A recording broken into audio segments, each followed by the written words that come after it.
Bienvenidos a Caminos de Fe. Este hombre insultó a Dios y miren lo que pasó.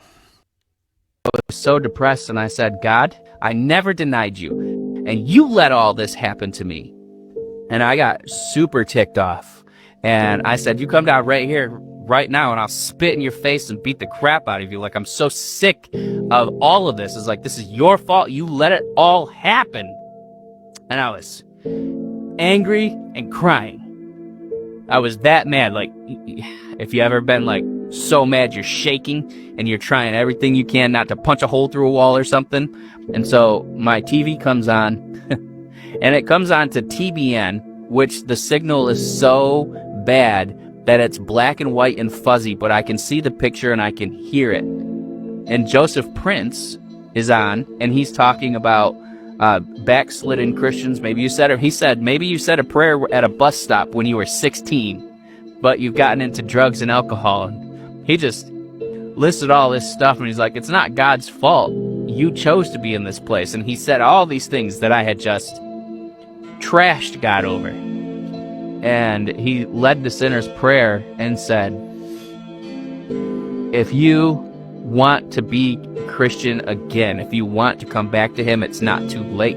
You can say the sinner's prayer and welcome him into your heart and get connected with a local church. So I prayed and I said, Jesus, I'm so sorry. And this time I was crying. I said, Jesus, I'm so sorry. It's not your fault. I did this. I let my life get like this. I'm sorry for accusing you. Please, Jesus, get me out of this house, out of this mess, away from drugs and alcohol, away from these people. Get me to church and get me a job, and I will never turn my back on you. I didn't give him a time frame. I didn't give him a timeline. None of that. I'm just trying to keep it together here.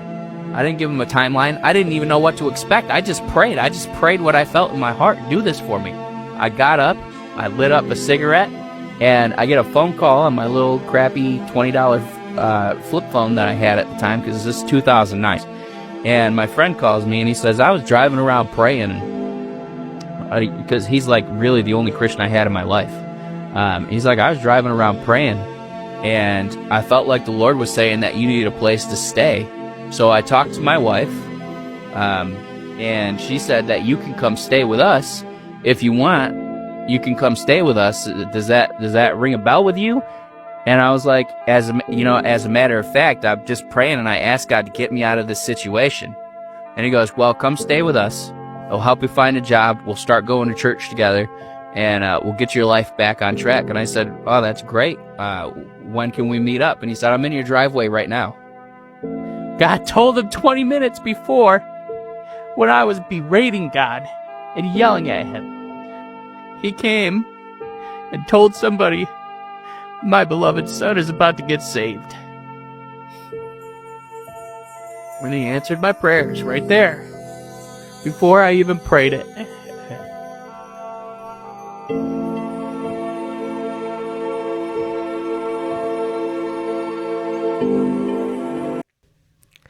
Miren ustedes qué video tan impresionante en el testimonio que da este señor. Y al principio puede tornarse un poco duro, difícil, complicado, porque es un enfrentamiento muy fuerte de lo que él dice y cómo se refiere a Dios, ¿no? En su desesperación. Miremos All this nuevamente. happened to me. And I got super ticked off. And I said, you come down right here, right now, and I'll spit in your face and beat the crap out of you. Like, I'm so sick of... Bueno, yo creo que esto es un nivel demasiado extremo de desesperación, de encontrar respuestas donde no las hay y de entrar en una lucha con Dios que no nos corresponde. Insultaba constantemente, decía palabras muy groseras para referirse a Dios, y lo que sucedió después de este encuentro, de ese momento tan difícil, fue extraordinario, porque aún en medio de eso, Dios le salvó la vida. Dios puso una persona para que pudiera ayudarlo y para que pudiera ser parte de esa bendición de sacarlo del momento en el cual él estaba.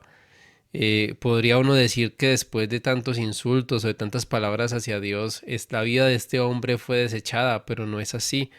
Miren cómo todo se aparejó, incluso utilizó a otras personas para que su vida cambiara. Entonces, el mensaje final que nos puede dejar este video es que eh, no importa la situación en la que hayamos pasado en ese instante, es si de corazón, si de verdad, de un sincero arrepentimiento podemos ir a Dios.